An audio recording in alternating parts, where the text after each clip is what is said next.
Good morning. I'm Robbie Crispin, and this is Quick Court, the fastest way to justice.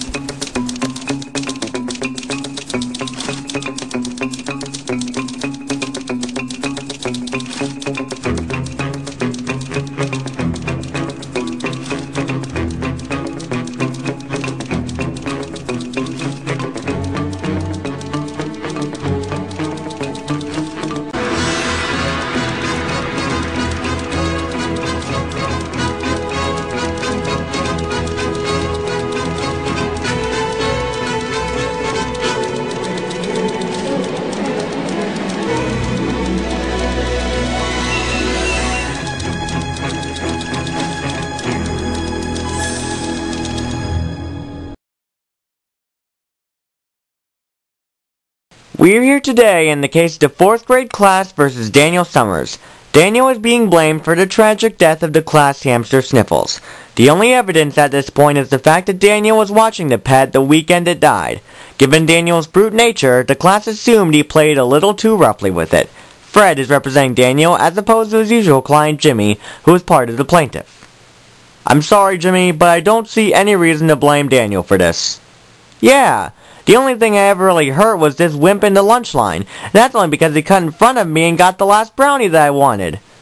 Daniel, let me do the talking for now. Please rise for the Honorable Judge Susan Triton.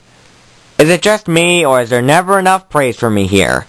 Anyway, the case The People versus Daniel is now in session. We can do this without a lawyer. Everyone, in any other case, the death of Sniffles could have been an accident. But we are dealing with the meanest kid in class. Before I had Fred to back me up, he bullied me every day. He picks on other kids too, and he never uses any manners.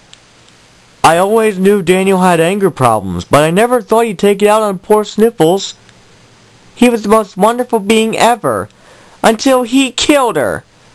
Okay, time out. Now, seeing as I'm with the local newspaper, I should know one thing. I understand that Daniel's a bit of an antagonist. But how does that prove he killed a hamster, even by accident? We don't know yet. It might have been an accident. It was. I didn't have anything to do with her dying. Oh, really? Because from what I've seen... Alright, that's enough. You kids are being so immature. You're blaming a fellow student for the death of a hamster. I can't believe you would sink that low. Especially you, Jimmy. Because I remember once last year when everyone thought you killed the last hamster because it bit you. Right. Well... that was different, because I didn't do it, and we proved that.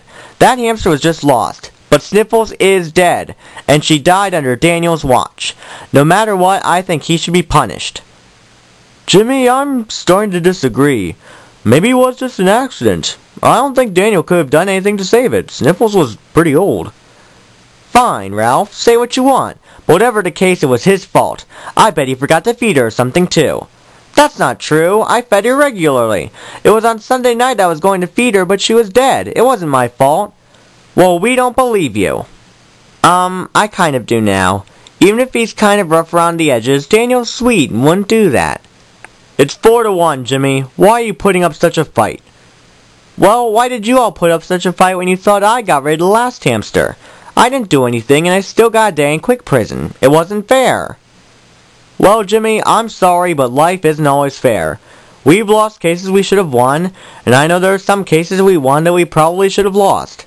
Good things happen to bad people, and bad things happen to good people. It's just the way life is. We are sorry about that one misunderstanding, but it wasn't Daniel's fault, and Sniffles isn't his fault either. So please just drop the charges. Okay. I'm sorry, Daniel. The case is dropped. Thank you, Jimmy. Good, now get going. I have a few more cases today. You know, instead of worrying over yesterday, why don't we find a way to make things better for tomorrow? Yeah, let's go get a new hamster. And Daniel, I want you to name it.